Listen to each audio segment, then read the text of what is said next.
Doctor Baba Saheb Ambedkar भारतीय संविधान के निर्माता और स्वतंत्र भारत के पहले मुख्य न्यायाधीश थे। वो एक प्रमुख कार्यकर्ता और समाज सुधारक थे। उन्होंने अपना पूरा जीवन दलितों और पिछड़े वर्गों के उत्थान के लिए लगा दिया। वो दलितों के मसीहा के रूप में मशहूर हैं। आज दलितों को समाज में जो ऊंचा स्थान प्राप्त हुआ है, इसका सारा श्रेय डॉक्टर भीमराव अम्बेडकर को जाता है।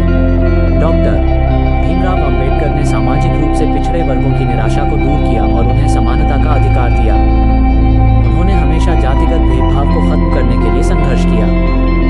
भारतीय समाज जातिवाद से पूर्णतः विभाजित था। बाबा साहब ने दलितों और देश के अधिकारों के लिए लड़ाई लड़ी और भारतीय समाज में जातिवाद से जुड़ी बुराइयों को खत्म करने में महत्वपूर्ण भूमिका निभाई। डॉक्टर बाबा साहेब अम्बेडकर का जन्म भारत के मध्य प्रदेश में हुआ था। उनका जन्म 14 अप्रैल 1891 को मध्य प्रदेश में इंदौर के पास महू में रामजी मालोजी सकपाल और भीमाबाई के घर हुआ था। जब बाबा साहब का जन्म हुआ तब उनके पिता भारतीय सेना में सूबेदार थे और इंदौर में तैनात थे। 3 साल बाद उनके पिता रामजी मालोजी सकपाल 1894 में सेवानिवृत्त हो गए और उनका पूरा परिवार महाराष्ट्र के सतारा जिले में चला गया। मैं आपको बताना चाहता हूँ कि डॉक्टर बाबा साहेब अम्बेडकर 14वें और आखिरी बच्चे थे। वह अपने परिवार में सबसे छोटे थे, इसलिए वो पूरे परिवार के पसंदीदा थे। डॉक्टर बाबा साहब अम्बेडकर एक मराठी परिवार से थे। वो महाराष्ट्र के रत्नागिरी जिले के अंबा गांव के रहने वाले थे। वे महार जाति के दलित वर्ग के संपर्क में थे, इसलिए उनके साथ सामाजिक और आर्थिक रूप से अत्यधिक भेदभाव किया जाता था।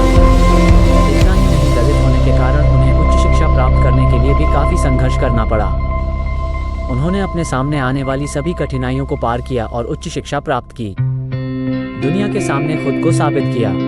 व्यक्तिगत जीवन। Doctor B R. अम्बेडकर लघु जीवनी। दलितों के मसीहा कहे जाने वाले डॉक्टर बाबा साहेब अम्बेडकर ने पहली शादी 1906 में रमाबाई अम्बेडकर से की। इसके बाद दोनों ने एक बेटे को जन्म दिया जिसका नाम यशवंत रखा गया। 1935 में लंबी बीमारी के बाद रमाबाई की मृत्यु हो गई। 1940 में भारत के संविधान का मसौदा पूरा होने के बाद डॉक्टर बाबा साहब अम्बेडकर कई बीमारियों से पीड़ित थे, जिसके कारण उन्हें रात में नींद नहीं आती थी। उनके पैरों में हमेशा वे इंसुलिन भी लेते थे। इलाज के लिए वो मुंबई गए, जहां वो सबसे पहले एक ब्राह्मण डॉक्टर शारदा कबीर से मिले। इसके बाद दोनों ने शादी करने का फैसला किया और 1948 में उन्होंने शादी कर ली। शादी के बाद डॉक्टर शारदा ने अपना नाम बदलकर सविता अम्बेडकर रख लिया।